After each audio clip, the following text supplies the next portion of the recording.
Everyone knows that music is universal, so there's nothing like the rat-a-tat-tat of the sound of jazz to lure two otherwise hostile countries together.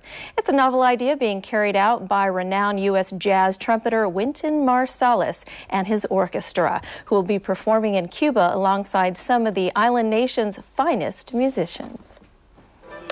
In an unprecedented cultural exchange, Wynton Marsalis and his Jazz at Lincoln Center Orchestra will be entertaining jazz enthusiasts in Cuba for an entire week. We're here in the spirit that we always are. Our tagline is uplift through swing. His is the latest in a string of exchanges between the U.S. and Cuba as the two countries vie for common ground after 5 decades of hostility. It may be his first trip to the communist-led island, but Wynton says performing in Cuba has always been his dream.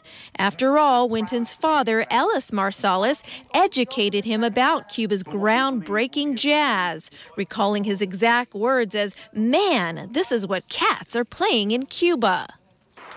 As a tribute to Cuba's influence on jazz, Marsalis and his orchestra also plan to produce an Afro-Cuban jazz celebration in New York later this month.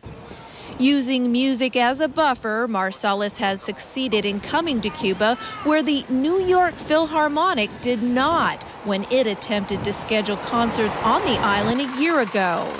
The 48-year-old trade embargo against the island prohibits most Americans from legally visiting there, whereas musicians and other artists are allowed. It was an open invitation that, once presented, Marsalis seized, with the goal of spreading a little peace. We raise people's spirits all over the world through the art of swing. And in our music, swing means come together and stay together. And the trend is catching on as the American Ballet Theater is now slated to perform in Cuba this November. Thanks for watching the news. Have a jazzy evening, everyone. Good night.